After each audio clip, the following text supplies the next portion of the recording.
Hello, and welcome to TV Coast to Coast. This is our weekly, mostly, chat about TV, and it features our rotating crew of TV critics from around the country. And on deck this week are yours truly, Christy Turnquist with The Oregonian and OregonLive.com, and Mark DeWidziak of the Cleveland Plain Dealer and Cleveland.com, and Dave Walker of the New Orleans Times Picayune and NOLA.com. Now it's a busy time out there in TV land. When is it not? But it's it's not even spring yet, but we're already seeing lots of new things bursting out from the ground. We've got new shows coming up on the broadcast networks, and then of course Netflix is weighing in, streaming season 3 of its flagship series, or co-flagship series, I guess, House of Cards, and that begins February 27th. Now, to start us off, I'm going to go ahead and talk about ABC's Secrets and Lies. Now, this is a 10-episode series, and it's based on an Australian original, as is pretty much everything in TV these days. It's based on an original that aired somewhere else. In this one, Ryan Phillippe stars as Ben Crawford. He's a family man. He goes out for a jog one dark and rainy morning and has the extreme bad luck of discovering the body of a neighborhood boy who's been killed. Now, the story is told from Ben's point of view, so we see him feel more and more ensnared by the investigation, which is led by Juliette Lewis. She plays this tough-as-nails detective who apparently would fall over and die if she smiled. And she definitely has her sights set on Ben. The supposed hero who finds the body turns out to be suspect number one. And, obviously the question is, did he do it or did he not? And since it's told from his point of view, he's kind of our narrator, as it were. And you wonder, is he an unreliable narrator, or is he really this poor guy with an unhappy, messed up marriage through every fault of his own, who's just, caught in this thing? And I found the premiere pretty compelling. The story has elements that may remind you of Broadchurch, the BBC America drama about a dead child and the impact on the community where the child lived. And then also even Gone Girl, where we've got a husband who may or may have not killed his wife, and you don't really know until the sort of the end. And it's not, Secrets and Lies isn't as consistently compelling as either of those. Not yet, anyway. It may turn out to be. We'll see. I will say this. It's a lot more interesting than Grace Point, the Fox version of Broadchurch, which, retold that story in America and didn't work very well. So I will say that by the end of Secrets and Lies, which, as the title promises, is full of secrets and lies, and one big secret emerges at the end of this premiere, I was pretty hooked. I like the sense of place. It's set in Charlotte, North Carolina, and I thought the performances were interesting. Phillippe has this nice sort of ambiguous note to his character. Lewis, perhaps overdoes the steely resolve of her detective, but I found her very entertaining. I definitely will be tuning in again, and I'm curious to see where the story goes. Now, speaking of secrets and lies, Mark, you are going to be talking about House of Cards, which is always full of, sneaky machinations going on behind the scenes. What can you tell us about the new season? Well, let's start with the old adage, which assures us to be careful about what you wish for. The first 2 seasons of Netflix House of Cards was basically about Frank and Claire Underwood, the ultimate scheming power couple, trying to scheme their way into the White House. The second season ended with them getting what they wished for. They are sitting in the White House. And that's where the third season picks things up. So Frank's got what he wanted. How's that working out for you, Frank? And if you are a student of Greek tragedy, Shakespeare, Dallas, uneasy lies the crowd. And the third season is basically about Frank being nibbled at from all sides. And this is kind of fun. This is the Frank in a position we haven't seen him before. There were some complaints about the second season, and I think they were valid. I think some of the complaints about over-the-top melodrama, sometimes going a little too far. I actually think this new construct gives House of Cards the framework it needs to be a better series. I think it's going to be more nuanced. One of the problems that I've always had with House of Cards, and I love the show, it's impossible not to get hooked by Kevin Spacey's performance and Robin Wright's performance. But one of the things that I've always, that you don't see the texture in the supporting characters that you see in a show, say like Mad Men or Justified. I think you're going to start seeing that. They introduced this season a great new character, a Russian president named Petrov. And if he reminds you of a real Russian leader of the moment, it is not by accident. This is an incredibly great role for Lars Mikkelsen, who may be better than Frank at all of this. So we've only seen the first 6 episodes. It's a 13-episode season. They all become available on Friday. Only seen the first 6, but I actually think House of Cards may be a better series. I get upset with people who basically look at House of Cards and try to criticize it for what it isn't, because they try to compare it with other cable dramas or leading dramas right now, and they'll say, well, it doesn't do this and it doesn't. No, it doesn't. It's not trying to do those things. It's one of those things. I hate when somebody reviews a book that they would have written, or they review a fictional book that's not the book in front of them. I think it's bad criticism, and sometimes I see that with House of Cards. I see people saying, well, it doesn't do this and it doesn't do that. And what made you think they wanted to do that? I like this for what it is, and I think it actually has the potential to be a better show in its 3rd season. And now Dave's going to change it up again with a different type of series. Dave? Thanks, Mark. It really sounds like an interesting season of House of Cards, and I'm looking forward to it. And don't expect to get any emails or calls returned this weekend for people who are fans of that show. I can't wait to dig in.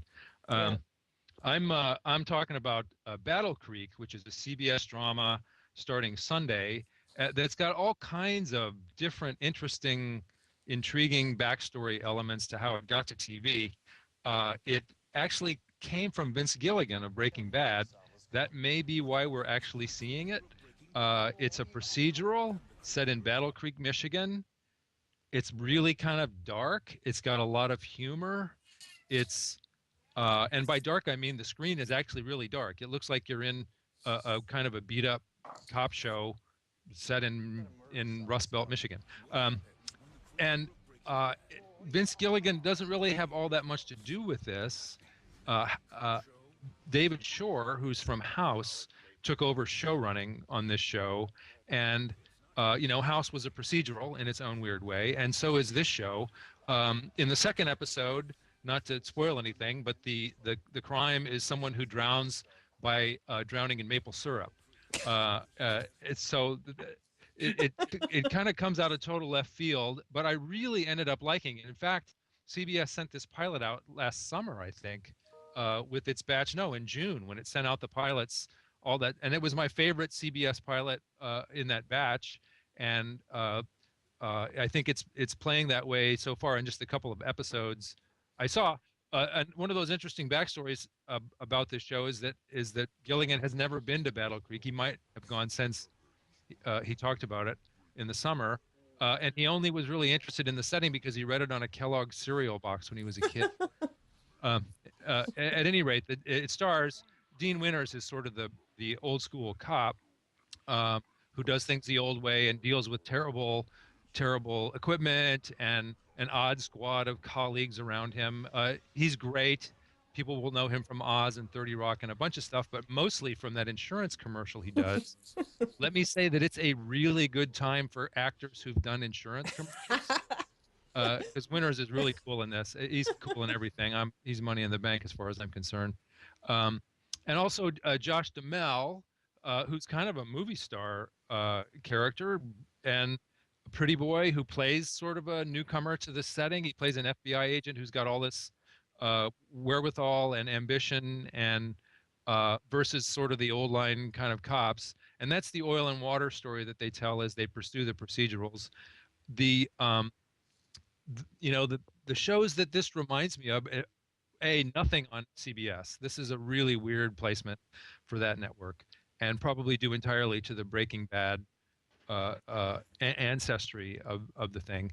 More than anything, and this is weird, it sort of reminds me of Barney Miller, and I'm afraid that it's weird to even mention that because it's a dark crime show, but it's got lots of humor in it and great performances, and it's on CBS. Go figure. Anyway, I recommend it. I think it's a lot of fun, and I can't wait to block out the time once I've watched all of House of Cards to watch the rest of these episodes. And you know what? We were talking before we started taping about Parks and Recreation. It's going off the air tonight with a great finale, and I think we should mention that in this video because it's been in its time very, very, very little watched, but I think much loved by critics and its fans. And it goes away tonight with an hour-long, very sweet, smart, and kind of time-bending episode that is beautifully written. And so I know you guys are fans of the show, and I have been from the beginning when it was sort of this weird Office spinoff. It really became its own thing, and I think it'll be missed. Mark pointed out before that the ratings were so small. That just means that there's a huge audience waiting to discover it by streaming, and I think the reputation and the love for that show will only grow over time. Anyway, I've talked too much. No, I mean, you're absolutely right about that, Dave. And as we also mentioned, Parks and Recreation is already in syndication. I mean, its reruns are airing on, I know, the Esquire network, oddly. And I think it's going to pop up because it does have, I think, a cult following and well deserved. I wish it had had a bigger audience because it was such a great combination of smart comedy and genuine sweetness. Not treacly sweetness, just genuine affection for its characters, for its setting. I think these final episodes have been just a delight to watch. I can't wait to watch tonight's finale. I haven't watched it yet. And am I the only one who was, speaking of Battle Creek, am I the only one who was reminded of Twin Peaks and Agent Dale Cooper by Josh Duhamel's character? For some reason, he just kept making me think of Dale Cooper, Kyle MacLachlan's character in Twin Peaks. No, it did me too, but I had the same response that I kind of had to keep going back and look and say, this is CBS, right? This is on the same network of NCIS and CSI and those shows, right? That's the one thing that worries me is it just doesn't seem like a good fit. Although, I mean, people watch shows so differently now. I think we, because it's our job, pay a lot of attention to networks and cable and that sort of thing.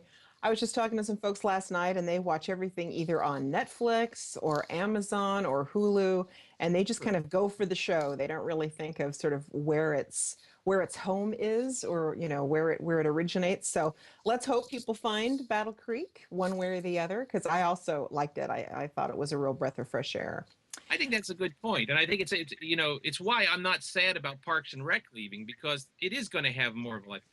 The sad thing about Parks and Rec leaving is really for NBC, not for Parks and Rec. Parks and Rec has had a good run. They've got to do good work, and as Dave said, it can be continued to be rediscovered.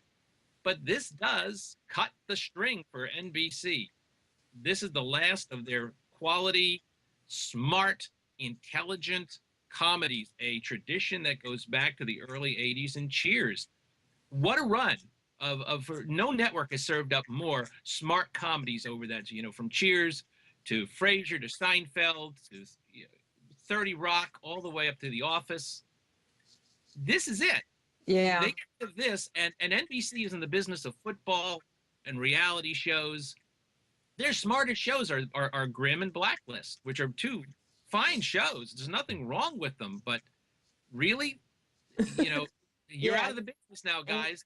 And Grimm is off until March 20th. I don't know why they're doing that, but anyway, we should probably wrap up unless somebody has something that they just must get off their chest before we wrap up, guys. Yeah, I want to apologize. They're working on my street, so it sounds like I work in a quarry right now. I'm sorry about that, everybody. Oh, I want to apologize because my cat came wandering in here a few minutes ago and was making weird cat noises in case anybody heard that. So I apologize on behalf of my cat. I have nothing to apologize Never. for. We were wrong. All right. Thanks for watching. Thanks for joining us this week. This was fun.